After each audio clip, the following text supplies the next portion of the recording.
নমস্কার, মৌমিতার হেসেলে আপনাদের সবাইকে আবারও স্বাগত। আশা করছি আপনারা সবাই খুব ভালো আছেন, সুস্থ আছেন। আজকে একেবারেই একটা ঘরোয়াভাবে ব্রোকলি রেসিপি আপনাদের সঙ্গে শেয়ার করছি। ঠান্ডা চলে যাওয়ার আগে এইভাবে একবার ব্রোকলিটা বানিয়ে দেখতে পারেন, খেতে কিন্তু দুর্দান্ত লাগে। আর ব্রোকলিটা আমরা সবাই জানি অনেক উপকারী, তাই ব্রোকলিটা কিন্তু অবশ্যই একবার খেয়ে দেখুন এইভাবে। হেলদি এবং টেস্টি রুটি, পরোটা, গরম গরম ভাত ডালের সঙ্গে কিন্তু ভীষণই ভালো লাগে। তার জন্য একটা গোটা ব্রোকলি নিয়েছি, ধুয়ে নিয়েছি আর ছোটো ছোটো করে টুকরো করে কেটে নিয়েছি। একটা গোটা পেঁয়াজ নিয়েছি, পেঁয়াজটাও দেখুন মোটা মোটা করেই কিন্তু কেটেছি। তার সাথে দিয়েছি একটা টমেটো, কালারের জন্য দিচ্ছি হলুদের গুঁড়ো, আর একটুখানি দিচ্ছি শুকনো লঙ্কা ঝালের জন্য, এটা আপনারা চাইলে স্কিপ করতে পারেন। দিয়ে দিলাম জিরের গুঁড়ো, আর দিয়ে দিচ্ছি অল্প একটুখানি ধনের গুঁড়ো, সবই হাফ টিস্পুন করে কিন্তু ব্যবহার করলাম। তার সাথে দিচ্ছি গোলমরিচের গুঁড়ো হাফ টিস্পুন। এটা কিন্তু খুব সুন্দর একটা গন্ধও আনবে আর খেতেও দুর্দান্ত লাগে। আপনারা যদি শুকনো লঙ্কার গুঁড়োটা পছন্দ না করেন, এক্ষেত্রে কাঁচা লঙ্কার ব্যবহার করবেন। আর দিয়ে দিলাম টেস্ট অনুযায়ী লবণ, ওপর থেকে অল্প একটুখানি সর্ষের তেল দিয়ে দিচ্ছি। এই সর্ষের তেলটা দিয়ে এবারেই বেশ ভালো করে কিন্তু প্রথমে সব উপকরণ একসঙ্গে ভালো করে মিশিয়ে নিতে হবে। আর মাখতে মাখতে দেখবেন ব্রোকলিটা অনেকটাই সফট হয়ে গেছে আর খেতেও দুর্দান্ত হয়। আজকে যারা আমার এই চ্যানেলটা নতুন ভিজিট করছেন, আমার এই রেসিপিটা যদি ভালো লাগে তাহলে বলবো আমার চ্যানেলটিকে সাবস্ক্রাইব করে পাশে থাকা বেল বাটনটা প্রেস করে প্লিজ পাশে থাকবেন। আর যদি রান্নাটা ভালো লাগে তাহলে প্লিজ একটু শেয়ার করে দেবেন আর কমেন্ট বক্সে জানিয়ে যাবেন আপনাদের কেমন লাগলো।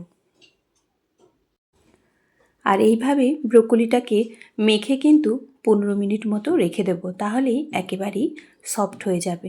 দেখুন সুন্দরভাবে কিন্তু ব্রোকলিটা মাখা হয়ে গেছে। এইভাবেই 10 থেকে 15 মিনিট ভালো করে রেখে দেব।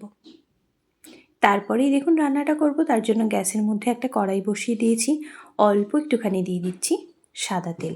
আমি সাদা তেল দিলাম, আপনারা চাইলে সর্ষের তেল দিতে পারেন, তবে সাদা তেলটা দিলে কিন্তু সুন্দর একটা স্মেল হবে আর সর্ষের তেলে ঝাঁঝটা একটু বেশি লাগবে। আর এর সাথেই অ্যাড করলাম কয়েক কোয়া রসুন, থেতো করে দিয়ে দিয়েছি, অল্প একটুখানি ভেজে নিলাম, পুরো লাল করলাম না। তার উপর থেকেই দিয়ে দিচ্ছি একটা আলু, ছোট্ট ছোট্ট করে কেটে ধুয়ে নিয়েছিলাম সেটাই।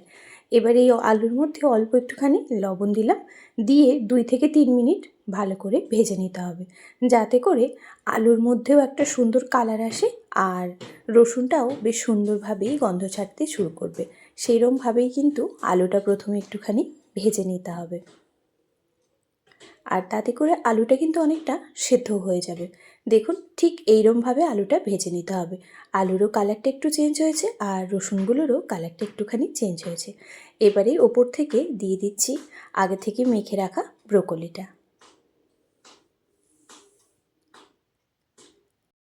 যারা ব্রোকলি খেতে পছন্দ করেন না, একবার এইভাবে বানিয়ে দেখুন, আশা করছি আপনাদের ভালো লাগবে। সব ব্রোকলিটা দিয়ে দিলাম, এবার প্রথমেই ভালো করে একটু মিশিয়ে নেব। আর এই রান্নাটা করার সময় কিন্তু ফ্লেমটা একেবারেই লোতে রাখবেন। লোতে রেখে রান্নাটা করলে রান্নাটার মধ্যে জলও প্রয়োজন হবে না আর খুব সুন্দর হয় রান্নাটা খেতে। তাই বলবো যখনই রান্নাটা করবেন মিডিয়াম লোতে রেখেই রান্নাটা করবেন, তাহলেই কিন্তু বেশি টেস্ট হবে এই রান্নাটার। যদি হাই ফ্লেমে করেন চটপট করে পুড়ে যাবে, কিন্তু সেদ্ধ হবে না। দেখুন মেশানো হয়ে গেছে, এবার এই ঢেকে রেখে দেব 15 মিনিট একেবারেই লো ফ্লেমে। 15 মিনিট ঢেকে রেখেছিলাম, তারপরেই দেখুন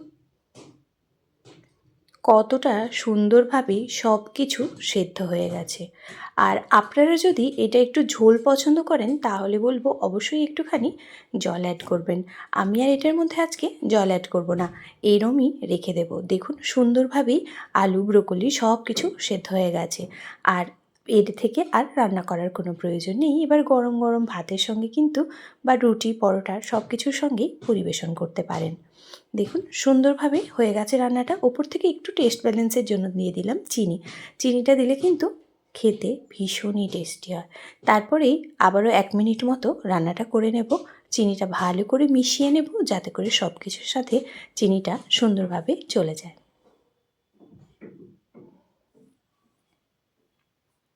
আপনারা ঝোল পছন্দ করলেন, একটু গ্রেভি চাইলে এই সময় একটুখানি উষ্ণ গরম জল কিন্তু ব্যবহার করতে পারেন। দিয়ে 1 থেকে 1.5 মিনিট ফুটিয়ে নিলেই রান্নাটা কিন্তু রেডি হয়ে যাবে।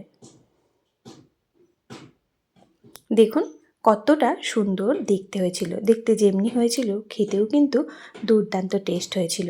কোনো বাটাবাটির ঝামেলা নেই মশলার, আর রান্নাটা খেতেও হয় দুর্দান্ত। এবারে গরম গরম রুটি, ভাত, পরোটা সব কিছুর সঙ্গেই কিন্তু পরিবেশন করতে পারেন। আর আমার এই রেসিপিটা আজকে আপনাদের কেমন লাগলো কমেন্ট বক্সে জানাতে কিন্তু কোনোভাবেই ভুলবেন না। যদি খুব ভালো লাগে তাহলে আত্মীয়, বন্ধু, বান্ধবদের সঙ্গে একটুখানি শেয়ার করে দেবেন। যদি খুব ভালো লাগে তাহলে লাইক, শেয়ার, সাবস্ক্রাইব করে প্লিজ পাশে থাকবেন। দেখতে দেখুন কীরম হয়েছিল, দেখতে যেমনই সুন্দর হয়েছিল খেতেও হয়েছিল দুর্দান্ত।